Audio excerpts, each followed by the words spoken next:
You're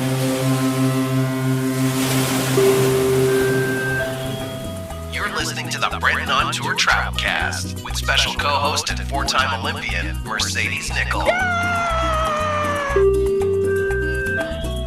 Brought to you by people who travel, people who love to travel, and all things travel. At $2 and a Casio. After 2 podcasts, you're probably getting a better idea who he is, but his co-host Mercedes is way cooler than him any day. That might not be what you want to hear. Damn! So keep packing your oversized carry-on, stop clapping and standing when the plane lands. Stupid idiots! And direct your attention to your Travelcast cruise directors. Now here then, now here Dave. Prepare to blast off. Ready to blast off. Knife switch, main switch on, main switch on. Here's Mercedes and BD. We all have good days and bad days. I don't have a scar from my latest journey. I just have the knowledge that it's made me a better person and to be grateful for every challenge that I have to overcome. Life is a marathon, not a sprint. 2 years ago, I couldn't walk and I couldn't talk. I couldn't share this story. Please believe in yourselves. Anything is possible. Welcome, my friends. Episode 1 of the Travelcast. We've done coffee. We've done music. Now we're doing travel. I'm trying to keep to the things that, do I want to say that I know the most? I don't know. I'm going to keep to the things that are mostly in my life. Let's go with that. Some of those things. And what you just heard there was some audio of my good friend, Mercedes Nicoll. How are you, Mercedes? I'm good, thank you. I'm happy to be in an airport. We are at an airport, speaking of travel. We are at YVR in beautiful Vancouver, British Columbia. And Mercedes is getting ready to trek off yet again around this fine planet of ours. And given the amount of travel that she does and a bit of history on our friend here, being one of the most traveled people on the planet and also one of my great friends, I thought who better than to bring on board the Travelcast as my co-host for these next 10 episodes than you. Woohoo! So welcome to podcasting. Thank you. Thank you for having me. I'm very excited to co-host. This is going to be great. I mean, I got some people, but you got some people. We know some people. We know some people. So we're gonna get those people together, and we're gonna have a little chin wag and talk a little bit about travel. Coffee was about educating people about coffee. Telling them to stop drinking shitty coffee, asking them which kind of coffee asshole they were. Music, trying to get them, a little bit of education on music. Kind of a little bit about what I do around the world and some of the people that do what I do around the world, and now travel. I've been to about 70 countries in the last 2 years.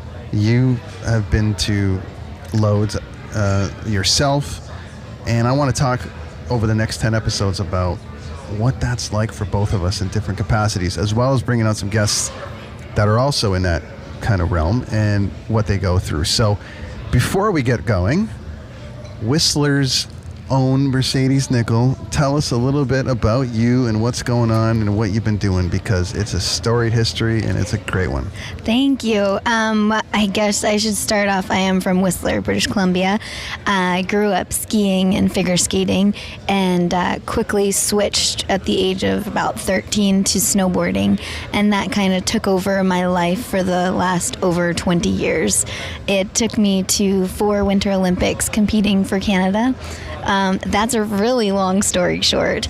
But yeah, I have been lucky enough to travel around the world with the largest bag that you could think of. And, part of probably, at least for Canadians, next to 88, the most famous Olympics, 2010. The new age. Right? And all the madness that went with that. And also, God, there's some great footage of you during Team Canada, during the hockey tournament and all over the place. So you've been doing it for a while. And a long time. It's actually the 10-year anniversary this year of the 2010 games, which is crazy to think about. And you think of the infrastructure that's gone on to Vancouver since then, and just what happened when they got announced to come out here and everything that's gone through. It's just been absolute chaos for that whole time. But for an Olympic athlete, I would imagine that prep is crazy. So how does how does your entrance to Team Canada come about? Okay, such a good question, and I had to reflect and kind of remember why did I end up at 4 Olympics? And I ended up just starting at little competitions at Whistler that took me provincially, and those provincial contests took me nationally. I won junior nationals when I was younger, started competing in senior nationals, started traveling across the borders for snowboarding, and went to junior worlds and ended up on the podium at at 2 of those. And I just have that competitive spirit. And remember in 2001, leading up to the Salt Lake Games in 2002, I was in Chile, and we were competing, and everyone was there. All the top snowboarders were there, even the snowboarders that are like top right now, like Travis Rice was there trying to compete to go to the Olympics. And I was probably about 16, and I was like, well, I want to compete against the best of the best, but it was a little late. It takes a full year to competing to qualify for the Olympics, and it's not an easy task. So I had about 5 years to get up the tricks to go to qualify for my first games for Canada in 2006 in Italy. How long was snowboarding in the Olympics? Because there's various, yeah. like, you see people snowboarding like the halfpipe, which you do, and there's all these different kind of, levels of snowboarding and different kinds of things that people do. How long has it been in the Olympics? And then did you have to specifically pick what you were going to do, or was it one of those things where you get to? It's like public school. Well, Mercedes is the best at halfpipe, and this person's the best at this, and we're going to pick her over here. Or you go in with a very specific focus? To answer the first question, 98 was the first Olympic snowboarding was in, and the only disciplines that were in were halfpipe and racing. And I did grow up racing, but on a freestyle board, and that was fine at that level. I wasn't going to go to the Olympics for it. That wasn't my passion. But I really did fall in love with halfpipe, and there was a halfpipe on Blackcomb where that was the in thing in the late 90s to do, and I wanted to be in it learning tricks. So I made it to my first games in 2006, which is crazy. Now, there's a story, which we'll get to, about the Great Fall. But leading into those Olympics and trying to nail those tricks for anyone that's starting to snowboard for the first time, or all the rest of it, how many injuries did you get before you even got to where you needed to be? And that's because countless. I can't imagine. Okay, you're gonna do, name us a trick that's impossible that you're gonna have to do for the Olympics. I mean, at my first Olympics, it was just like a 720 probably would have been the hard trick to do. And unfortunately at those games, fortunately I was a hopeful for the finals at those games, but the way that the competition ran, I did my first run and I was in 9th, and they took the top 6 to the finals, and you get a second run and it's all or nothing. And I crashed in my second run, so that's why I ended up going again. I crashed, you crash, you get up, but when you're at the Olympics, you're pretty pissed off, and you kind of understand what it is to represent your country in that moment. And is the 720 a daunting trick? Is it one of those things where I've got to do this or it's not going to happen? Like, it has to be, I have to stick it perfect, or it's not, I might as well just not even bother. Kind of, if you want to actually make it to the finals at that time, again, this is a long time ago. Now girls are doing 1080s, which is wild. I'm glad I'm not doing it anymore.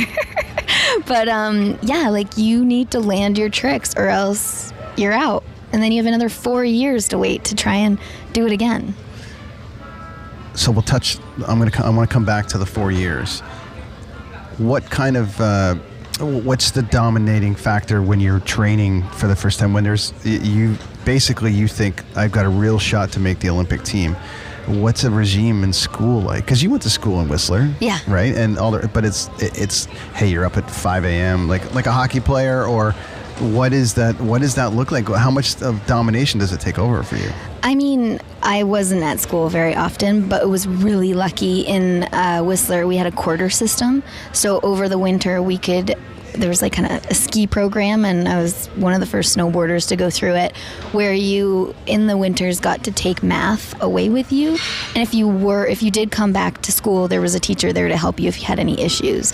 And that's kind of what helped shape me, because I wanted to finish my schoolwork. I had a task to do, but I also wanted to snowboard, and I was away, so it kind of gives you that, I guess you would call it work-life balance, work-school balance. Is that common in places like Switzerland, Utah, or like Colorado? Like There are a lot of snow sports schools. Where it's for like, sure. Hey, we know where this person's going, so you're going to get there that way, Yeah. and then you're going to learn. It's very, it's accommodating, and it works, but you have to want it, and you have to do the work. Gotcha. Or else you're not going to graduate. Free, or does it cost? That was public school. That's public school. Free. So then coming back to the 4-year thing, so you do the thing, either you get on the team or you don't get on the team. Mm-hmm. So when I travel around, That's the most pressure you have in your whole life, pretty much, is that year before the Olympics. Is the year before. When you're trying to qualify. Like I usually so I went 4 times, and that every year I was probably the underdog almost every time. But then you made it. Then I made it. And then 2010 happened. Yeah. And that was awesome. Yeah. I was 6th in Canada, and I thought that would be my last Olympics, and I was done. And I saw Marnie McBean and Rick Hansen, and they said, well, how do you think you could do at the next Olympics? And I was like, oh, I didn't even think about that. I'm just thinking in the moment, and I was really happy with that. They're like, you could probably do better. And so I was on the road again. When you don't make, so an athlete that say doesn't make it, or you're saying that there's this break where you got to wait 4 years in order to do it again. So when I go on tour, or when we go on tour around the world, sometimes I'm out for 3 months, sometimes I'm just out for a month, or sometimes it can be, I know some guys are out for a year straight, and that adjustment back to regular life, you have to work on it all year. You have to get ready to go back to, being normal.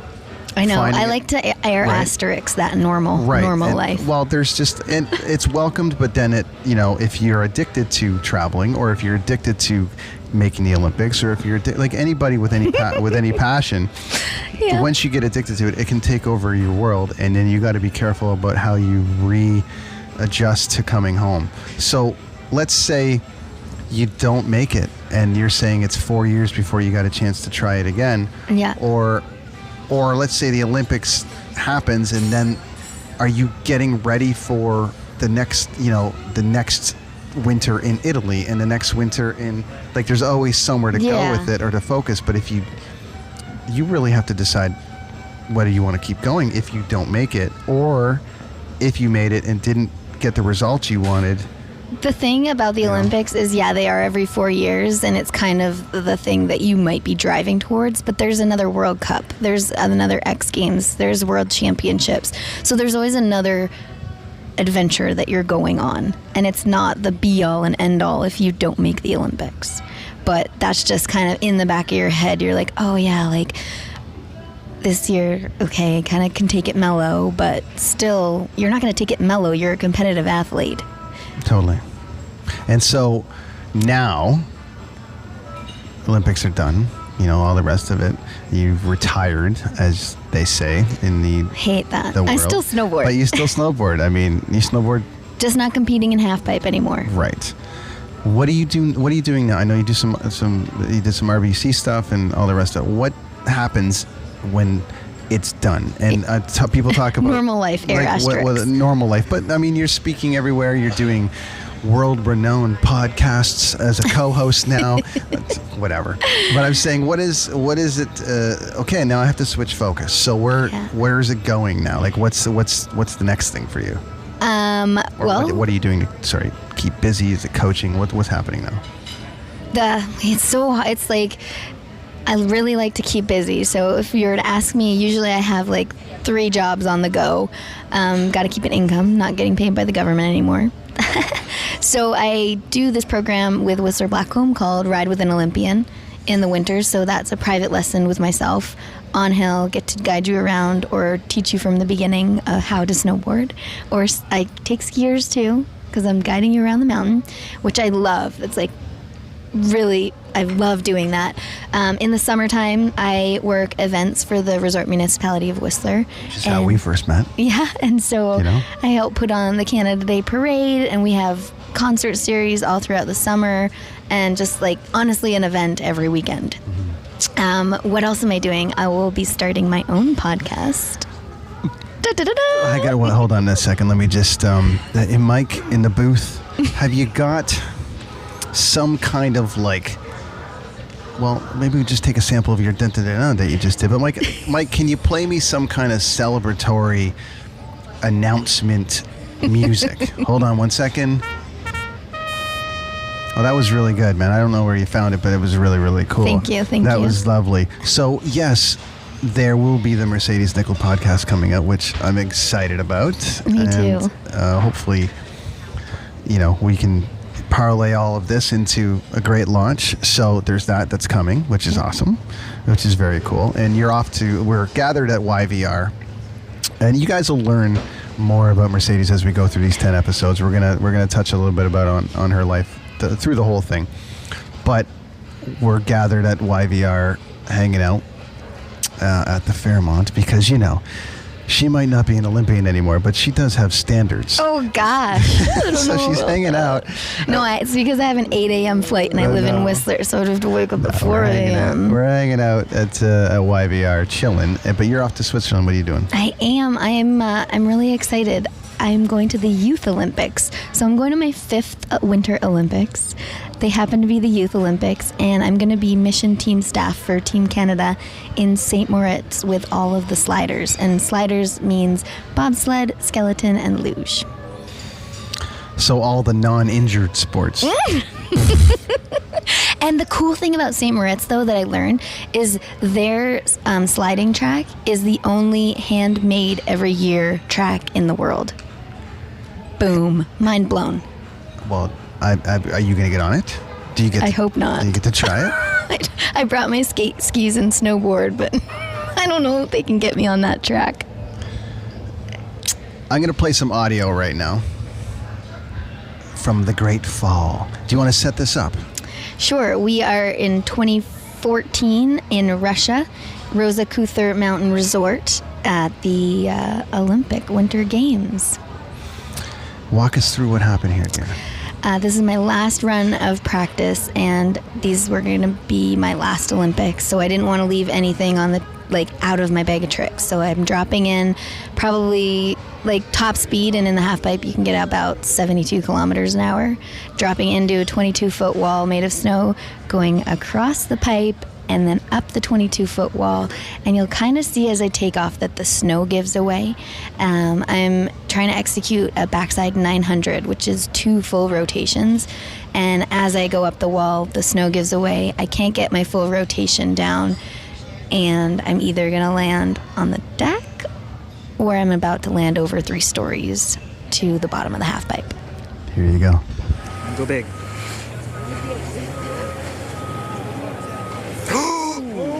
Ouch. Yep.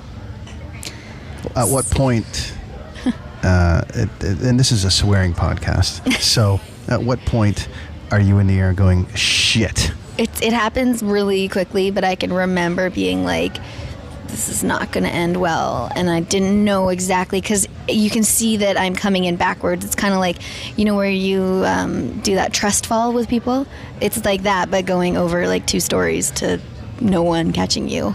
That's my holy shit moment. And then I'm like, okay, we still got this. But as soon as I clip my heels on the deck, so the top bit of the 22-foot wall, and then I kind of pretzel over and smash my right hip, and then dragging the right side of my face down the rest of the pipe wall. In that moment, all I'm thinking is, get up, Mercedes, this is the Olympics. You need to get up and see if you can snowboard. Not only could you snowboard. I did. I got up and I competed. And you competed. Not my brightest moment, but I don't regret it. It's one of the greatest comeback stories in the world, for an athlete. No, after that. I competed at those games. I understand that. Which was silly. But, we know you. So I'm a little stubborn. No one's going to say no, eh? No one's going to say no to you. But then you pull it together and you compete again. And we're going to touch on that in another podcast. Mm-hmm. But it's one of the single greatest comeback stories, I have ever heard of from any athlete. And I'm not saying that because you're my friend, but it is also one of the most inspirational comeback stories, which is why people want to talk to you and people want to learn your story, and people also want to be around you because you prove to everyone if you just keep, doing it, and great things will happen. And I couldn't be happier for you being able to come back through that and look where we are. I'm talking. You're talking. Huge. You're talking. That's the biggest thing. Mm-hmm. And you've got a great story to tell. So off to Switzerland for you. Yes. Bon voyage. Bon voyage. The Travelcast, episode 1, with Mercedes Nicoll, my brand new co-host. I couldn't be more excited. Oh, yeah. Mike, play that music again. Oh, that's a really good music. I think we should use that for the theme song. Podcasting.